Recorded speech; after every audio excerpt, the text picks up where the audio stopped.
महत्वाची बातमी समोर येते। कृष्णा आंधळेचे नाशिकमधील सीसीटीव्ही फुटेज आता लोकशाहीच्या हाती लागलेत। बाईकवरील व्यक्ती कृष्णा आंधळे असल्याचा दावा केला जातोय।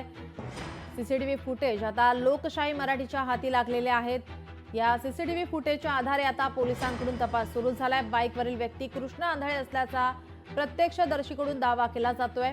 कृष्णा आंधळे मखमलाबादच्या दिशेने पुढे गेला असा दावा देखील तेथील स्थानिक नागरिकांनी केलाय। पोलिसांनी त्या दिशेने 3 पथकं रवाना केलेत।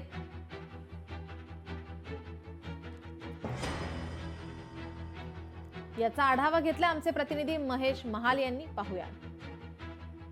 ॲडव्होकेट बनकर साहेब, आपण त्यांच्या मदतीने आपण रस्त्यावरील जे सीसीटीव्ही फुटेज आहेत ते त्यांना सोबत घेऊन सीसीटीव्ही फुटेज चेक करत आहोत।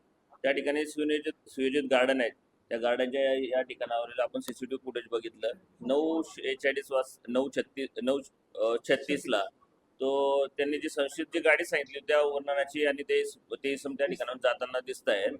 तर आमच्यासोबत गुन्हे शोध पथकाची क्राईम युनिटची पण टीम आहे, ते आणि गंगापूर पोलीस स्टेशन आता ह्याच गाडीचा जे साक्षीदारांनी सांगितलेले आहे वकील साहेबांनी, त्या गाडीचा आम्ही पुढे शोध घेत आहोत आणि त्या पद्धतीने आमचा तपास चालू आहे। मस्साजोग येथील सरपंच संतोष देशमुख यांच्या हत्येतील आरोपी कृष्णा आंधळे हा नाशिकमध्ये दिसल्याचा दावा जो आहे तो स्थानिक नागरिकांकडून केला जातोय। सकाळी 9:30 आणि 9:15च्या मध्ये मी जेव्हा खाली आलो दत्त मंदिरापाशी दर्शन घ्यायला, मंदिरापाशी जेव्हा गेलो मी तर तिथं 2 जण मला दिसले मास्क घातलेला होता त्यांनी। तर त्याच्यातला जो कृष्णा आंधळे होता, त्यांनी जेव्हा तो मास्क खाली केला तेव्हा मी लगेच एका सेकंडमध्ये त्याला ओळखला का तो कृष्णा आंधळे।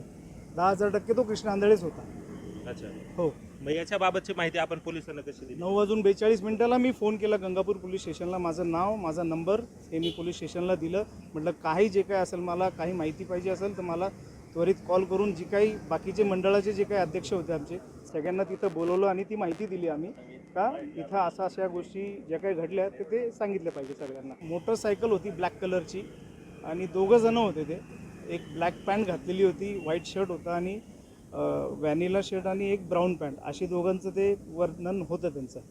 आणि विशेष करून जो आंधळे होता त्यांनी टिळा लावलेला होता आणि थोडीशी दाढी आणि मिशा थोडेसे होत्या त्याला। अच्छा, पुढे तो कुठल्या दिशेने गेला आणि काय त्याच्या बाबत काय माहिती? पुढे तो मखमलाबादच्या दिशेने गेला, तो त्याचा पाठलाग करून तो पसार झाला।